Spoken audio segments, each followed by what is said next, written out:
Students, myself Deshmukh Singh, assistant professor chemistry, government college Dholpur. आज हम इस वीडियो में एक नए रीअरेंजमेंट के बारे में बात करने वाले हैं, जैसा कि आपको यहाँ दिखाई दे रहा है, और उसका नाम है हॉफमैन रीअरेंजमेंट।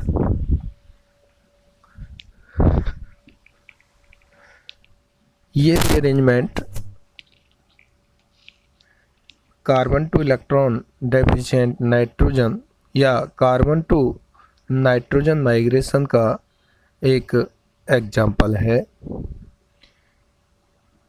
हॉफमैन रिएक्शन को हम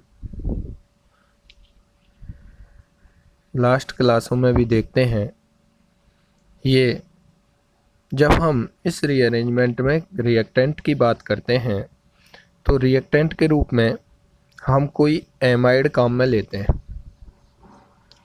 या तो सिंपल एमाइड हो सकता है या फिर जिस पर कोई सब्स्टिट्यूटेंट नहीं लगा हुआ हो, या रिएक्टेंट के रूप में mono substituted N alkyl amide हो सकता है। मोनो सब्स्टिट्यूटेड से मतलब है जो हमारा एमाइड होता है वो CONH2 है, लेकिन एक हाइड्रोजन को हटा करके हम यहाँ पर कोई भी ग्रुप जोड़ दें, मान लीजिए R जोड़ दिया, तो ये mono substituted N alkyl amide हो गया और एक तरफ हाइड्रोजन रहेगा।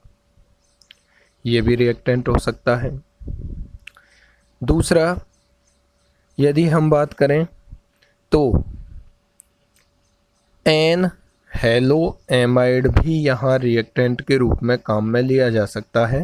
एन हेलो एमाइड का मतलब ये है CON, एन पर एक हाइड्रोजन लगा हुआ या एक R लगा हुआ, सॉरी एक Cl लगा, X लगा दें हम यहाँ X, तो ये हो गया हमारा एन हेलो एमाइड।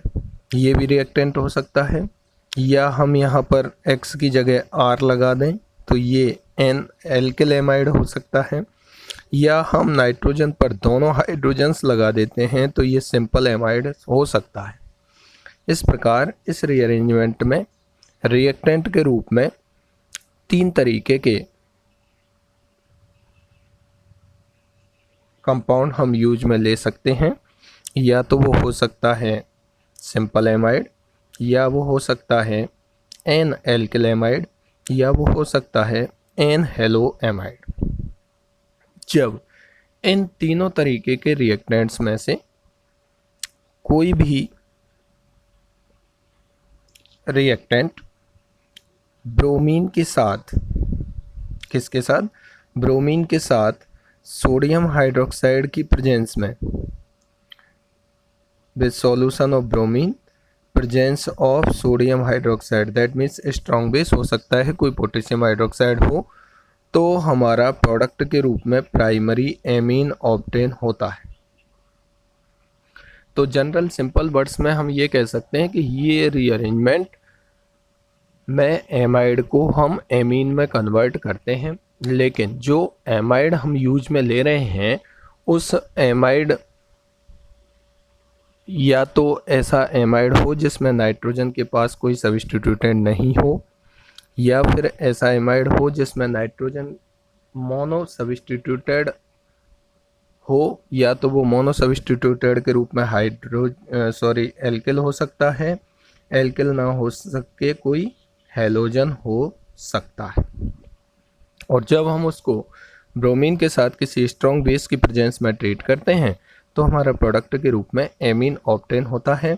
यहाँ पर कार्बन टू नाइट्रोजन माइग्रेशन होता है, और यही हमारा ये रीअरेंजमेंट है। प्रोडक्ट के रूप में हमको प्राइमरी एमीन ऑब्टेन होती है। अब देखिए, यदि हम बात करें इस रीअरेंजमेंट की तो ये हमारा एक डिग्रेडेशन रिएक्शन है, इसलिए हम इस रीअरेंजमेंट को हॉफमैन डिग्रेडेशन के नाम से भी जानते हैं। ये हॉफमैन डिग्रेडेशन आपको यहाँ दिखाई दे रहा होगा। हॉफमैन डिग्रेडेशन मैंने यहाँ पर गोला किया है, उस पर राउंड किया है। डिग्रेडेशन हमने क्यों बोला है, तो देखिए जब हम रिएक्शन की बात करते हैं तो रिएक्शन में रिएक्टेंट और प्रोडक्ट में यदि हम कार्बन एटम्स में कंपैरिजन करते हैं तो रिएक्टेंट्स में कार्बन एटम प्रोडक्ट के कंपैरिजन में ज़्यादा होते हैं, इसलिए इस रिएक्शन को हम डिग्रेडेशन रिएक्शन या हॉफमैन डिग्रेडेशन रिएक्शन के नाम से जानते हैं। नीचे जब सिंपल रिएक्शन लिखी हुई है तो देखिए ये आपका कोई अनसब्स्टिट्यूटेड एमाइड है। जब इसकी रिएक्शन ब्रोमीन और NaOH के साथ की है तो मेन प्रोडक्ट के रूप में आपको प्राइमरी एमीन मिला है। इसको डिग्रेडेशन इसलिए बोला है कि यहाँ पर जब हमने रिएक्टेंट के रूप में कोई एमाइड काम में लिया है तो उस एमाइड में number of carbon atom product के कंपैरिजन में नंबर ऑफ कार्बन एटम से ज़्यादा है। दैट मीन्स प्रोडक्ट में नंबर ऑफ कार्बन एटम कम है, रिएक्टेंट में नंबर ऑफ कार्बन एटम ज़्यादा है। ऐसी स्थिति में रिएक्शन हमारी क्या कहलाती है? Degradation reaction. तो मैंने यहाँ शो भी किया है, एक लाइन आप देख रहे होंगे, in this rearrangement the product primary amine have one less carbon atom than the reactant, so it is the example of degradation reaction. Simply हम रिएक्शन को कुछ इस तरीके से शो कर सकते हैं जो आप यहाँ देख रहे हैं, RCONH2 ये कोई अनसब्स्टिट्यूटेड एमाइड है। मैंने यहाँ बताया था N पर ये जो दोनों हाइड्रोजन लग रहे हैं उनमें से एक हाइड्रोजन होना चाहिए और एक हाइड्रोजन होकर के या तो एक एल्किल ग्रुप हो सकता है या हेलोजन ग्रुप हो सकता है। जब उसकी रिएक्शन Br2 और किसी स्ट्रॉन्ग बेस की प्रेजेंस में कराई जाती है सॉल्यूशन ऑफ ब्रोमीन तो हमारा प्रोडक्ट प्राइमरी एमीन बनता है, सोडियम ब्रोमाइड बनता है, सोडियम कार्बोनेट बनता है और वाटर मॉलिक्यूल बाहर निकलते हैं। ये हमारी जनरल रिएक्शन होती है जिसे हम हॉफमैन डिग्रेडेशन रिएक्शन के नाम से जानते हैं। और डिग्रेडेशन क्यों होता है वो हम इसकी बात कर चुके हैं। आइए हम इसकी मैकेनिज्म की बात करते हैं कि इस रीअरेंजमेंट में होने वाली मैकेनिज्म क्या होती है। तो देखिए सबसे पहले यहाँ पर आपको दिखाई दे रहा होगा कि ये एमाइड जो होता है वो एम्फोटेरिक नेचर का होता है। चूँकि मीडियम यहाँ पर बेसिक है तो बेस सबसे पहले इस एमाइड की जो हाइड्रोजन होती है उस हाइड्रोजन को एब्स्ट्रैक्ट करता है और हमारा ये कंपोनेंट बनता है। उसके बाद Br2 दोनों तरीके का बिहेव कर सकता है। दैट मीन्स इलेक्ट्रोफाइल के साथ साथ न्यूक्लियोफिलिक प्रॉपर्टीज इसमें होती हैं। तो एक Br+ और एक Br-। नाइट्रोजन यहाँ है जो न्यूक्लियोफाइल बिहेव करके और दूसरे Br- को यहाँ से बाहर कर देता है और बाहर करते ही यहाँ पर N ब्रोमो एमाइड आपको ऑब्टेन हो रहा है। आपको दिखाई दे रहा होगा कि N ब्रोमो एमाइड मैंने यहाँ ऑब्टेन किया है वो किस तरीके से। अब यहाँ मैंने नीचे लिखा है may be the starting material also. मैं आपसे कह रहा था कि हमारा या तो एमाइड अनसब्स्टिट्यूटेड एमाइड हो तो बेस अपना काम करेगा, हाइड्रोजन को एब्स्ट्रैक्ट करेगा, एनाइन बनेगा और वो एनाइन Br2 पर अटैक करेगा, एक Br- को बाहर निकालेगा और N ब्रोमो एमाइड बनाएगा। लेकिन ये भी हमारा डायरेक्टली स्टार्टिंग मटेरियल हो सकता है जो मैंने ऊपर बताया था कि N हेलो एमाइड या हेलोजन की जगह यदि मैं यहाँ काम में ले लूँ R, लेकिन एक नाइट्रोजन के पास इस नाइट्रोजन के पास एक हाइड्रोजन होना नेसेसरी होता है तो ये भी आपका स्टार्टिंग मटेरियल हो सकता है। इनकी जगह हम R लगा दें तो N एल्किल एमाइड भी आपका स्टार्टिंग मटेरियल हो सकता है। और यदि आपका एमाइड सब्स्टिट्यूटेड एमाइड नहीं है, अनसब्स्टिट्यूटेड है, तो ये वाली रिएक्शन वहाँ पर होती नहीं है। रिएक्शन की मैकेनिज्म का ये वाला पार्ट नहीं होता, डायरेक्ट रिएक्शन यहाँ से शुरू होती है। और यदि आपका अनसब्स्टिट्यूटेड एमाइड है तो रिएक्शन यहीं से स्टार्ट होती है। अब हम बात करते हैं आगे की कि मान लीजिए हमारे पास या तो अनसब्स्टिट्यूटेड एमाइड है तो रिएक्शन यहाँ से स्टार्ट होगी, और यदि हमारे पास सब्स्टिट्यूटेड एमाइड है और सब्स्टिट्यूशन के रूप में या तो कोई हेलोजन लगाया हुआ है या फिर सब्स्टिट्यूशन के रूप में कोई एल्किल ग्रुप लगाया हुआ है।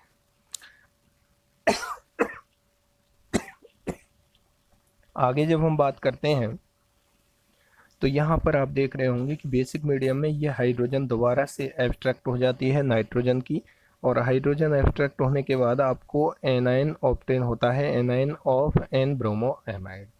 अब यहाँ से 1-2 शिफ्ट होती है और 1 to शिफ्ट होने में ये एल्किल ग्रुप यहाँ से इधर माइग्रेट करता है नाइट्रोजन के पास, और इस ब्रोमीन हमारा गुड लिविंग ग्रुप होता है, इसलिए ब्रोमीन का बाहर निकलना और कार्बन से नाइट्रोजन की ओर माइग्रेशन होना, दोनों स्टेप साथ साथ होते हैं। कंसर्टेड मैकेनिज्म में होता है, क्योंकि ये एल्किल ग्रुप इस बॉन्ड के इलेक्ट्रॉनों को लेकर के आ रहा है, इसलिए हमने इसको बोला है एनाइनोट्रोपिक और न्यूक्लियोफिलिक रीअरेंजमेंट। और इस का बॉन्ड बन जाता है यहाँ पर, जब आप देखेंगे तो जैसे ही माइग्रेशन होगा ये आर यहाँ पर बॉन्ड बनाएगा, बी आर बाहर निकलेगा, तो इस आर का बॉन्ड बनने के बाद और एन के इलेक्ट्रॉन इधर कॉन्जुगेशन में आएंगे तो हमारा प्रोडक्ट बन जाता है आइसोसाइनेट। यहाँ पर नाइट्रीन हमारा इंटरमीडिएट बनता है, लेकिन उसको आइसोलेट नहीं किया जा सकता, इसलिए हम यहाँ नाइट्रीन इंटरमीडिएट नहीं बोलते हैं, क्योंकि नाइट्रोजन जैसे ही बी आर बाहर निकलेगा तो यहाँ पर बनेगा हमारा RCON, और RCON और इस N के पास जैसे ही होंगे लॉन पेयर तो इसे हम बोलते हैं नाइट्रीन। तो नाइट्रीन बनता तो है, चूँकि उसको आइसोलेट नहीं किया जा सकता, चूँकि यहाँ कंसर्टेड मैकेनिज्म हो रही है, इसलिए वो बनने वाला नाइट्रीन तुरंत ही किस में चेंज हो जाता है, आइसोसाइनेट में चेंज हो जाता है, RnCO। अब ये RnCO जो आपका एल्किल आइसोसाइनेट आपको दिखाई दे रहा है, इस पर वाटर का एडिशन होता है, और वाटर का एडिशन हो करके जब हम बात करते हैं यहाँ की और यहाँ की, तो यहाँ पर ऑक्सीजन की तरफ इलेक्ट्रॉन जाएंगे ड्यू टू मोर इलेक्ट्रोनेगेटिविटी, तो वाटर का एडिशन होकर के कार्बन पर जुड़ेगा OH, तो नाइट्रोजन पर जुड़ता है H, तो ये आपका बनता है यहाँ से कार्बामिक एसिड। कार्बन पर आपको जब भी आइसोसाइनेट में कोई भी न्यूक्लियोफिलिक एडिशन रिएक्शन होती है तो कार्बोनिल कार्बन जो होता है उस पर हमेशा OH जोड़ते हैं, और नाइट्रोजन होता है इस पर H जोड़ते हैं, और जब ऐसा करते हैं तो हमारा इससे आइसोसाइनेट से क्या बनता है, कार्बामिक एसिड बनता है। और इस कार्बामिक एसिड को जब गर्म किया हीट किया जाता है तो CO2 यहाँ से बाहर निकलती है, और CO2 बाहर निकलने के बाद हमारा डिकार्बोक्सिलेशन होता है एक तरीके से, और हमारा प्राइमरी अमीन प्रोडक्ट के रूप में ऑब्टेन हो जाता है। तो इसकी मैकेनिज्म जो आपने देखी, सबसे पहले यदि आपका अनसब्स्टिट्यूटेड एमाइड होता है तो वहाँ बेस सबसे पहले हाइड्रोजन को एक्सट्रैक्ट करके उसका एनाइन बनाता है, उसके बाद Br2 के साथ रिएक्शन होती है, न्यूक्लियोफिलिक अटैक होता है उस एनाइन का, और एन हेलो एमाइड बनता है। ये एन हेलो एमाइड हमारा स्टार्टिंग मटेरियल भी हो सकता है। उसके बाद इस नाइट्रोजन पर जो हाइड्रोजन होती है उस हाइड्रोजन को बेस के द्वारा दोबारा से एक्सट्रैक्ट किया जाता है, और एक्सट्रैक्ट करने के बाद एनाइन ऑफ NL ब्रोमोएमाइड या हेलो एमाइड बनता है। फिर वहाँ 1 to शिफ्ट होती है जहाँ पर नाइट्रीन इंटरमीडिएट बनता है, लेकिन उसको आइसोलेट नहीं किया जा सकता, चूँकि कंसर्टेड मैकेनिज्म होती है, वो तुरंत ही आइसोसाइनेट में कन्वर्ट हो जाता है। और आइसोसाइनेट पर जब वाटर का न्यूक्लियोफिलिक एडिशन होता है तो नाइट्रोजन पर हाइड्रोजन और कार्बोनिल कार्बन पर OH जुड़ जाता है, और फिर CO2 बाहर निकलने की वजह से प्राइमरी अमीन हमको प्रोडक्ट के रूप में ऑब्टेन हो जाती है। दैट मीन्स आप जब इसकी शॉर्ट ट्रिक हम आगे बात करेंगे इस रीअरेंजमेंट में। अब देखिए यहाँ पर आपको दिखाई दे रहा होगा इस रीअरेंजमेंट के फीचर्स क्या क्या हैं, तो आप देख सकते हैं। पहला फीचर जो यहाँ आपको दिखाया गया है वो है कार्बन टू नाइट्रोजन माइग्रेशन यहाँ होता है, तभी यहाँ आइसोसाइनेट बन रहा था। एनाइनोट्रोपिक और न्यूक्लियोफिलिक होता है, दैट मीन्स जो माइग्रेटिंग ग्रुप होता है वो अपने बॉन्ड के इलेक्ट्रॉनों को लेकर के जाता है, जो न्यूक्लियोफाइल जाता है। कंसर्टेड मैकेनिज्म हो रही है इंट्रामोलिकुलर प्रोसेस के, तो कंसर्टेड मैकेनिज्म हो रही है, इस वजह से ही वहाँ नाइट्रीन जो इंटरमीडिएट है उसको आइसोलेट नहीं किया जा सकता। चूँकि कंसर्टेड मैकेनिज्म है तो कोई भी क्रॉस ओवर प्रोडक्ट बनेगा नहीं। If migrating group is chiral, मतलब जो माइग्रेट करने वाला ग्रुप कायरल है, कायरल का मतलब उसका यदि कोई कॉन्फ़िगरेशन है तो वो कॉन्फ़िगरेशन उसका माइग्रेशन होने के बाद भी मेंटेन रहता है। मेंटेन रहने से मतलब मान लीजिए उसका कोई कॉन्फ़िगरेशन R है तो R ही रहेगा, माइग्रेट होने के बाद S है तो वो S ही रहेगा, उसके कॉन्फ़िगरेशन में कोई चेंज नहीं आएगा, क्योंकि रिएक्शन कंसर्टेड मैकेनिज्म से हो रही है। यहाँ पर नेक्स्ट जो फीचर आप छठवां देख रहे हैं, नाइट्रीन intermediate will be formed which can not be separated easily and converted into isocyanate. ये इस रीअरेंजमेंट का एक कैरेक्टरिस्टिक प्रॉपर्टी है, चूँकि कंसर्टेड मैकेनिज्म में हो रहा है तो जैसे ही नाइट्रीन बनती है वो नाइट्रीन आइसोलेट नहीं होती, तुरंत ही आइसोसाइनेट में कन्वर्ट हो जाती है। आगे देखिए अगला जो इसका है, the isocyanate produced in this reaction can not be isolated because in presence of base isocyanate can not be survive and immediately convert into product. ऐसा नहीं है, नाइट्रीन तो बनी नहीं, इसमें नाइट्रीन बनी लेकिन उसको आइसोलेट नहीं किया जा सका, लेकिन आइसोसाइनेट जो बन रहा है उसको भी यहाँ पर आइसोलेट नहीं कर सकते हैं, क्योंकि वो तुरंत ही बेसिक मीडियम यहाँ पर है, इसलिए उस बेसिक मीडियम की प्रेजेंस में तुरंत ही वो रिएक्ट कर लेता है और कार्बोनिक एसिड का फॉर्मेशन कर लेता है। नेक्स्ट जो हम देखेंगे एमाइड है। अब देखिए जो मैं आपको बता रहा था कि कौन कौन से रिएक्टेंट इसको देंगे, इस रीअरेंजमेंट को शो करेंगे, और कौन से रिएक्टेंट इस रीअरेंजमेंट को शो नहीं करेंगे। मैंने यहाँ पर कुछ एग्जाम्पल आपको शो किए हैं। लेफ्ट हैंड में जो आप देख रहे हो वो एग्जाम्पल हैं जो इस रीअरेंजमेंट को शो करते हैं, जहाँ पर सही का टिक लगा हुआ है, और ये एक ऐसे एग्जाम्पल्स हैं जो इस रीअरेंजमेंट को शो नहीं करते हैं। ये करते हैं और ये नहीं करते हैं। इसका रीज़न क्या है? देखिए मैंने कहा था पहला जो केस है वो अनसब्स्टिट्यूटेड एमाइड का है, दूसरा है नाइट्रोजन के पास एक हाइड्रोजन होना चाहिए, that means N halo amide भी आप काम में ले सकते हो। मान लीजिए ब्रोमीन लगा हुआ है, ब्रोमीन की जगह Cl लगा हुआ है तो ये भी देगा, एक हाइड्रोजन होना चाहिए, एल्किल लगा हुआ है तो ये भी देगा। अब मान लीजिए नाइट्रोजन के पास या तो दोनों ही हाइड्रोजन्स नहीं हो, दोनों एल्किल लग जाएं जैसे ये, तो ये नहीं देगा। जैसे ये तो दोनों एल्किल लगा दिए, दोनों हेलोजन लगा दिए, दोनों हेलोजन लगा दिए, तो इस स्थिति में कभी भी ये रीअरेंजमेंट शो नहीं होगा, क्योंकि बेसिक मीडियम में बेस उस हाइड्रोजन को एब्स्ट्रैक्ट करके मैकेनिज्म के अकॉर्डिंग एनाइन बनाता है, और वही एनाइन में ही नाइट्रीन बनती है, वो आइसोलेट नहीं होती, और वहीं माइग्रेशन होता है कार्बन टू नाइट्रोजन, और वहीं से आइसोसाइनेट का फॉर्मेशन होता है। इसलिए जब नाइट्रोजन के पास ऐसा एमाइड जिसमें नाइट्रोजन के पास कोई भी हाइड्रोजन नहीं हो, दोनों ही हाइड्रोजन मतलब डाई सब्स्टिट्यूटेड कोई एमाइड हो, मोनो सब्स्टिट्यूटेड ना हो करके, तो वो इस रीअरेंजमेंट में पार्टिसिपेट नहीं करेगा।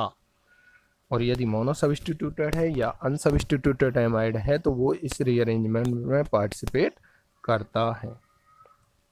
अब हम आगे बात करते हैं इसके कुछ एग्जाम्पल्स की। तो देखिए सीधा सा मैं आपको एक तरीका बता देता हूँ कि डायरेक्ट आंसर के लिए जब भी आप इस एग्जाम्पल्स के इस रीअरेंजमेंट के एग्जाम्पल सॉल्व करें तो डायरेक्ट आंसर का एक तरीका है कि for direct answer of product this rearrangement carbonyl group will be removed from the reactant only. That means आप समझ पा रहे होंगे कि आपको जब डायरेक्ट आंसर निकालना है और आपको पता है कि रिएक्शन Br2NaOH या Br2KOH के साथ हो रही है, दैट मीन्स हॉफमैन रीअरेंजमेंट का केस है। कोई भी एमाइड आपको दिया हुआ है, वो एमाइड होना चाहिए मोनो सब्स्टिट्यूटेड या अनसब्स्टिट्यूटेड, और उसकी reaction bromine solution of bromine के साथ साथ किसी स्ट्रॉन्ग बेस की प्रेजेंस में होती है। तो डायरेक्ट प्रोडक्ट निकालने के लिए आपको कार्बोनिल ग्रुप को रिमूव कर देना है और प्राइमरी अमीन को प्रोडक्ट के रूप में बना देना है। देखिए इसका मीन क्या है, तो मैं वहाँ ऊपर के एग्जाम्पल से आपको इसको समझाने का ट्राई करता हूँ कि यह हमारी कोई जनरल रिएक्शन थी। शॉर्ट ट्रिक को जब हम देखते हैं तो देखिए यहाँ कोई एमाइड था और इससे हमारा प्रोडक्ट ये बना है। तो अंतर क्या है, इस कार्बोनिल को आपको यहाँ से रिमूव कर देना है, एक कम कार्बन की एमीन आपको यहाँ बन जाएगी। इसलिए हमने इस रीअरेंजमेंट को हॉफमैन डिग्रेडेशन या इस रिएक्शन को डिग्रेडेशन रिएक्शन के नाम से जाना जाता है। एक होमोलोगेशन होती है, यदि रिएक्शन होती है जिसमें number of carbon atom product में ज़्यादा होते हैं रिएक्टेंट से, उसे हम बोलते हैं होमोलोगेशन रिएक्शन, और जिसमें number of carbon atom product में रिएक्टेंट के कंपैरिजन में कम होते हैं तो उसे हम बोलते हैं डिग्रेडेशन रिएक्शन। यहाँ पर कम है तो ऑब्वियसली इसे हम बोलेंगे डिग्रेडेशन रिएक्शन। डायरेक्ट आंसर इस तरीके से आप निकाल सकते हैं, कार्बोनिल को हटा दें और प्राइमरी एमीन बना दें। लेकिन कार्बोनिल को हटा करके प्राइमरी एमीन केवल तब बनाना है जब आपका दिया गया एमाइड ऐसा हो जो या तो अनसब्स्टिट्यूटेड हो या मोनो सब्स्टिट्यूटेड हो। आइए इस शॉर्ट ट्रिक को कुछ एग्जांपल्स इस रीअरेंजमेंट के सॉल्व करने का ट्राई करते हैं। तो देखिए ये आपके यहाँ कोई ऐसा एग्जाम्पल लिखा हुआ है जिसमें माइग्रेटिंग जो ग्रुप, देखिए ये CONH2 है, एमाइड ये देगा NaOH OH माइनस H2 और Br2 यहाँ लिखा हुआ है, दैट मीन्स यहाँ हॉफमैन रीअरेंजमेंट की कंडीशन लिखी हुई है। ये आपका माइग्रेटिंग ग्रुप है जिसे मैं दिखा रहा हूँ, वो कायरल है। कैसा है? कायरल है, कायरल कार्बन आपको यहाँ दिखाई दे रहा होगा। आपको प्रोडक्ट में कुछ नहीं करना है, ये CONH2 था, उस CO को गायब करना है, डायरेक्ट किस में कन्वर्ट करना है, NH2 में। जैसा यहाँ इस माइग्रेटिंग ग्रुप का कॉन्फ़िगरेशन था वैसा ही आपको यहाँ रखना है, आपका प्रोडक्ट सीधा सीधा आ जाएगा। ठीक है, क्लियर। पहला एग्जाम्पल। अब हम बात करते हैं दूसरे एग्जाम्पल की। तो देखिए दूसरे एग्जाम्पल को जब हम देखते हैं तो इस एग्जाम्पल में आपको यहाँ पर ये रहा, ये कोई ग्रुप है जो एमाइड से जुड़ा हुआ है, ये R है, लेकिन ये यहाँ कायरल नहीं है क्योंकि 2 फिनाइल रिंग जुड़ी हुई हैं। तो ये यहाँ CONH2 है, प्रोडक्ट में आपको इसे किस में कन्वर्ट करना है, NH2 में, आपका प्रोडक्ट मिल जाएगा। CO को रिमूव करना है और CO को रिमूव करेंगे तो आपका प्रोडक्ट आपको मिल जाएगा। ठीक है, ये कंडीशन किसकी है, NaOH Br2 HOH किसकी है, हॉफमैन रीअरेंजमेंट होने की। फॉर एग्जांपल नीचे वाला एग्जांपल इंपॉर्टेंट है, नेट वगैरह के एग्जाम के हिसाब से, वो आप देख सकते हैं।